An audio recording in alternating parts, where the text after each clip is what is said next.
Welcome back. This is the fourth and final installment of our tours through Sweden, and today we are again in the town of Sodapors, a place with iron and steel running through its veins. In 1676, Sodapors received royal privileges to forge anchors for the Swedish Navy, and since then, for 350 years, iron and steel making has continued uninterrupted. Steel is literally woven into the fabric of this town because there are buildings here built with bricks made out of the slag from centuries of steel making. By the 1800s, Sodapors was famous for its anvils, and in 1969 a breakthrough happened in Sodapors. Powder metallurgy processes were developed at Steel, the steel-making plant we toured in our last episode. And then in 1992, just across town from Steel, a new idea emerged. An engineer and a bladesmith set out to solve a problem that anybody who loves Damascus steel unfortunately knows about. The traditional carbon steel Damascus rusts. They wanted to produce a stainless steel Damascus that wasn't just corrosion resistant,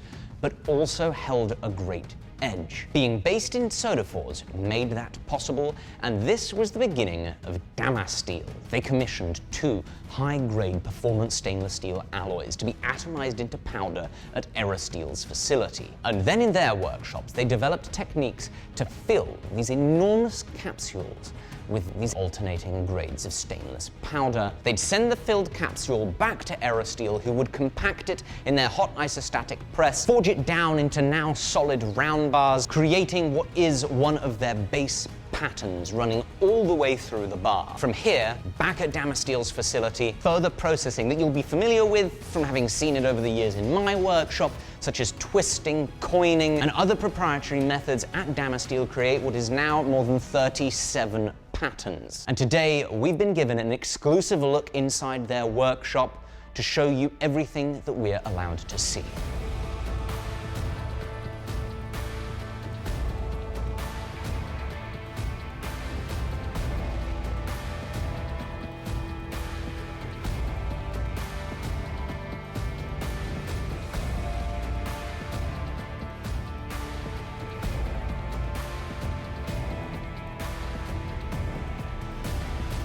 Roger, thank you for having us. You're welcome. How does making Damascus steel, this stainless Damascus here, differ from the type of Damascus steel that I make all the time in the workshop? The different process is that we start with powder steel, and when we do that, we do in a big capsule, a big container that we fill with approximately like 1.5 tons of powder. 1.5 tons? Yes, it's a big one. It's a big one. That's got to be the biggest Damascus billet ever made in history? I suppose that. And then that's your bread and butter. That's what you're doing all the time, is making. That's what we start with. And that's also crazy because then you've got to commit to the pattern that you make in that powder. Yeah, we have different what we call base pattern that we work with, but we start with that. So to better understand it, this is not too dissimilar to what I did when I made a picture of my dog Crazy in powder steel here in the workshop. It's just that instead of it being a small rectangle and without any plastic in between, the pattern is arranged through the entire length of that enormous cylinder that makes up a capsule. Amazing. So you can fill the canister in different ways, yes, and then from that, you've got a tree of options, yes, to then manipulate that material in a different way when it then comes back here. How many different patterns of steel do you guys do? We have around, I think it's like 36 or 37 patterns that we have now. And we're actually coming out with one now in February, a new one. So there's a development, you're constantly adding new patterns? Yeah. And who is the end user? It's everything, you know, we have steel for jewelry, we have for knife, we have for, you know, swords with the House of Dragons, we have golf clubs. Callaway have done some. And what's the reason for starting with powder in the first place, as opposed to just starting with sheets of stainless steel? When we do it with the powder, it's worked like a mono steel. You don't get inclusion. It's clean, and you don't have the problem with, you know, dirt in it. It's a perfect material. We want it to be beautiful, we want it to be easy to work with, and we have both that. So when your material comes out of the factory at Steel and it's been forged out into a bar, what then happens? Our customer put an order. I give the guys the documents. They go down and cut their piece that they want and then take it to the forge, do what they need to do to get it the right dimension and right pattern. We make everything forged to order. So now we are on the way to the warehouse. So we're gonna cut the piece of steel that you're gonna go in and forge. Forge my own Damascus steel out. Yeah. So here we have some of the materials we use. It's just a few bars of Yeah, a few bars of Damascus yeah, here. some kind of kilos. It comes in something even bigger than this. After that, we roll it down to smaller sizes. Okay. I was thinking about going for a 25mm round. Okay. So this stuff has already been twisted? Yes, this one is already. And you do the twisting here? Yes.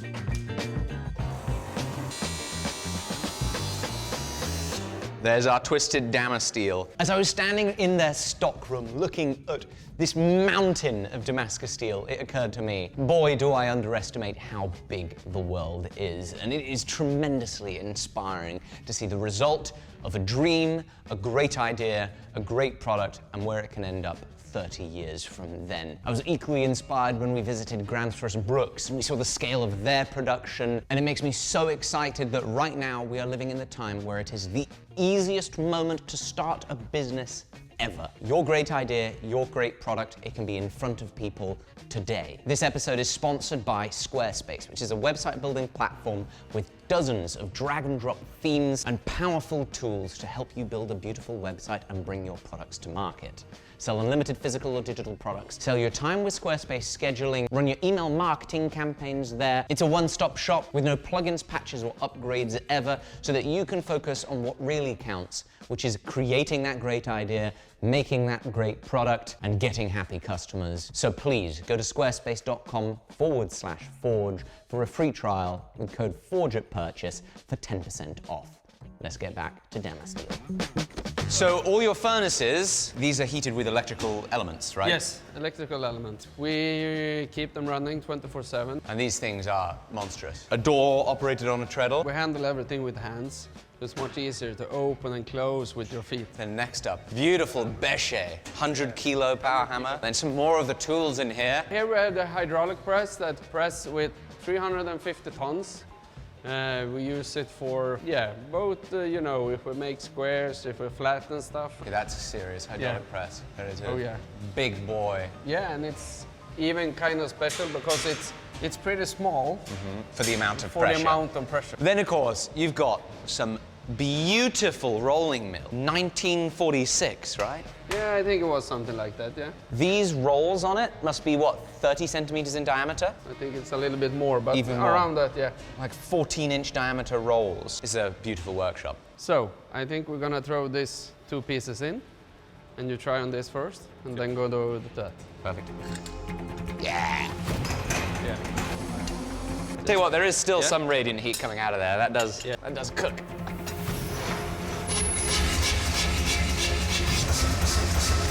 Oh, very nice. This Bechet is a very famous manufacturer of pneumatic forging hammers.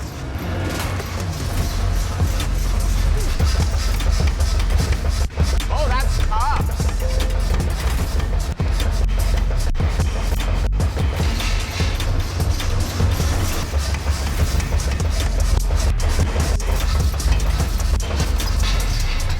All right, how do we turn this puppy on? Boom. Yeah. And you can down and up. Okay. Oh! The hydraulic press. That's got a lot of power. Oh, nice.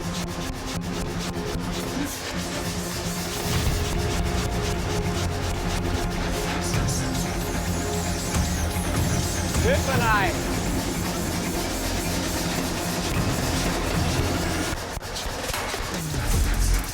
That's very interesting. The dies are tough, and that has the effect of spreading out the material. Now you're gonna decide how width you want it. Yeah. So you have all the different sizes you'd want.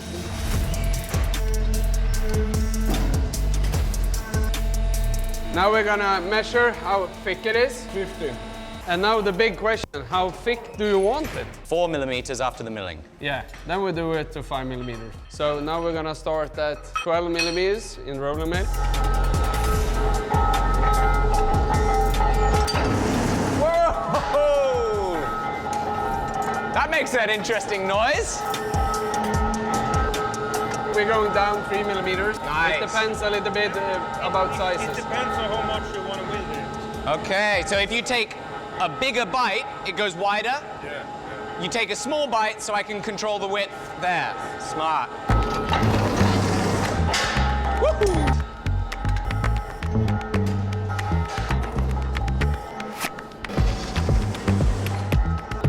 Last heat on the rolling mill. Super. There we go. Thank you so much. Good work. Thank you so much. I appreciate you letting me interrupt your production. So now we're gonna take this, 2 pieces, and put them on heat treatment for the night. Okay. It'll be anneal. Is it one fixed temperature, or is it a ramp up? No, it's a hold? ramper and a hold. Yeah. It's go up to 900 degrees, put there for like an hour and a half, and then it ramped down to 750. Time is going to fast forward, and then it's on to machining. So Yeah. this is the machining area? Yeah, this is machining area. Here we have Klusse. Hello. He's the Hello. Great to operator. meet you. He's the one that's working on this machine.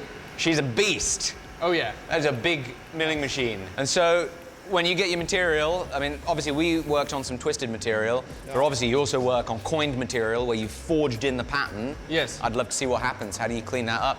Okay, and so this is a mag chuck. Just like on a surface grinder, I'm quite mind blown that you can take presumably very big cuts on that mag chuck. I take it in two times. This is the first, and then it's going over to this one.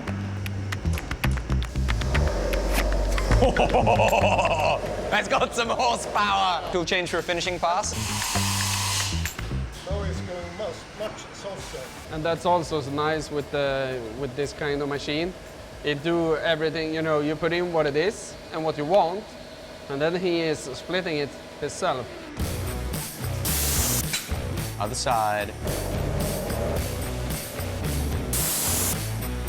That's a really amazing surface finish. What we just saw being machined is magnetic, so it can go on the mag chuck. Sometimes it's not magnetic, and what do you have to do? And then we have this machine. It's a grinder that have a tower with a separate grinder, and then you have the transport band. Now, this belt here, Yes. is that just to carry the piece? Yes, it's only for carry the piece.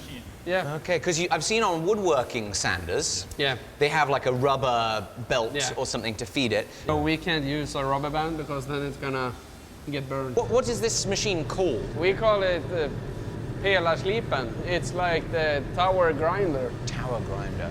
Beckis, do the magic. I like this machine. I want this machine.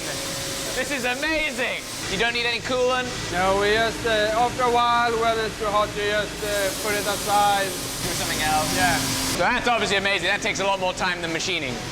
But on the materials where it's the only choice, or where you need a surface finish that produces, it's the only way. If you're going to a very fine finish, that's 36 grit. You go to 120. I could live inside it.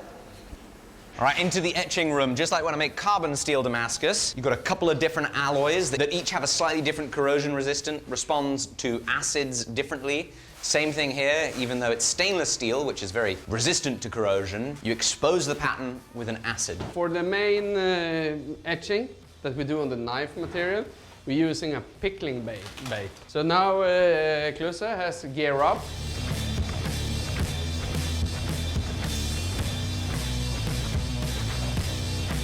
And there we go.